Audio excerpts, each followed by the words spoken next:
गोस्वामी जी ने बालकांड के दोहा क्रमांक 151 खा में यानी कि सेकेंड पार्ट में बहुत सुंदर दर्शन कराया।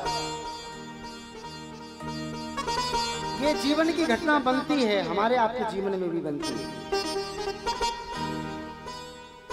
यदि हमारी मृत्यु, आपको घटना सुना दें। एक बार इंद्र ने एक सभा बुलाई तो सारे देवतागण सभा में गए। तो विष्णु भगवान अपने वाहन गरुड़ से जब पहुंचे सभा में,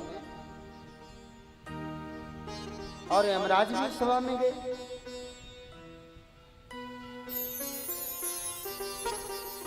तो वहां पर एक कबूतर बैठा था।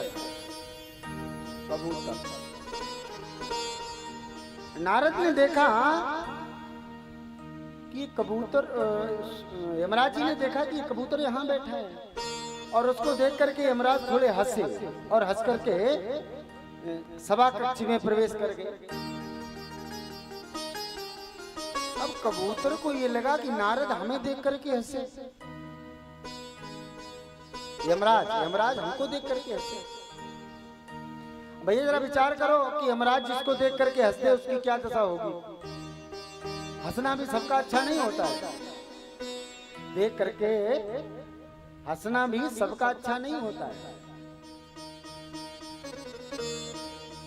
अब कबूतर तो इतना भयभीत हो गया कि जब विष्णु भगवान गरुड़ पर आसीन होकर के आए तो पक्षियों के राजा गरुड़ से कबूतर ने प्रार्थना की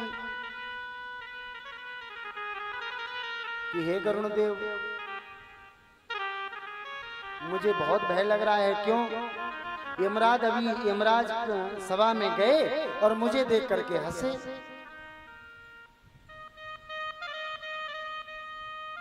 गरुड़ जी ने कहा तो इसमें भय की क्या बात है? बोले यमराज देख करके हंसे, इसमें भय नहीं है। अरे प्राण ले लेगा यमराज। विष्णु भगवान अंदर चले गए। गरुड़ जी ने सोचा कि मैं पक्षियों का राजा हूं तो मेरी जिम्मेदारी बनती है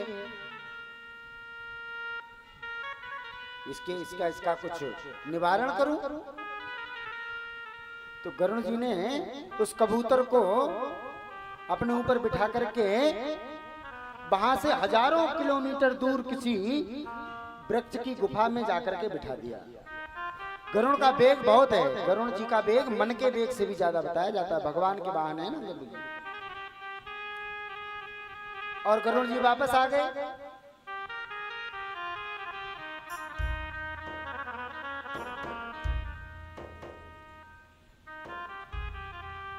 अब जब सभा समाप्त हुई तो यमराज ने आकर के देखा कि यहाँ कबूतर बैठा था, वो कहाँ गया? कबूतर नहीं दिखाई पड़ रहा। गरुड़ जी ने कहा अरे यमराज सुनो क्या बात है। बोले हाँ कबूतर बैठा था, कबूतर कहाँ चला गया?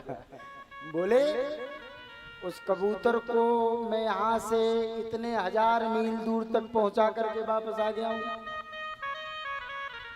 बोले कहां पर? गरुड़ जी ने बताया कि फला फला जगह पर एक वृक्ष की गुफा में मैं कबूतर को छोड़ करके आया हूं। अब यमराज और जोर हंसे।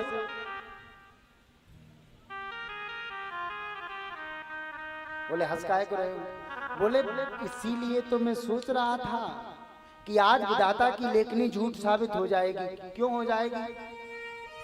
बोले मेरे रिकॉर्ड में उस कबूतर की मृत्यु यहाँ से उसी स्थान पर थी और वो कबूतर यहाँ पर बैठा। तो मैं ये सोच रहा था यदि उड़ के जाएगा तो इसको तो कई महीने लग जाएंगे वहां तक जाने में। इसका मतलब विधाता की लेखनी झूठ हो जाएगी। लेकिन भगवान की लेखनी देखो, गरुड़ जी अपने ऊपर बिठा करके उसको वहां तक छोड़ा है, क्योंकि उसकी मृत्यु वहीं एक अजगर के द्वारा होनी थी। गरुड़ जी द्वारा गए तो देखा उस एक अजगर ने उस पक्षी को निगल लिया। तो गोस्वामी जी ने दोहा लिखा है बहुत सुंदर दोहा है।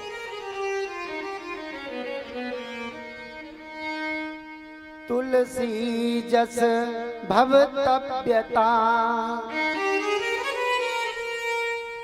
तुलसी जस भवतव्यता, तैसी मिले सहाय, आपन आबई ताई पे, ताई तहां ले जा।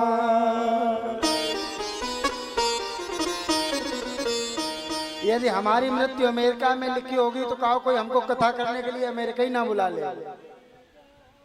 वैसे तो जाने का कोई विचार नहीं है,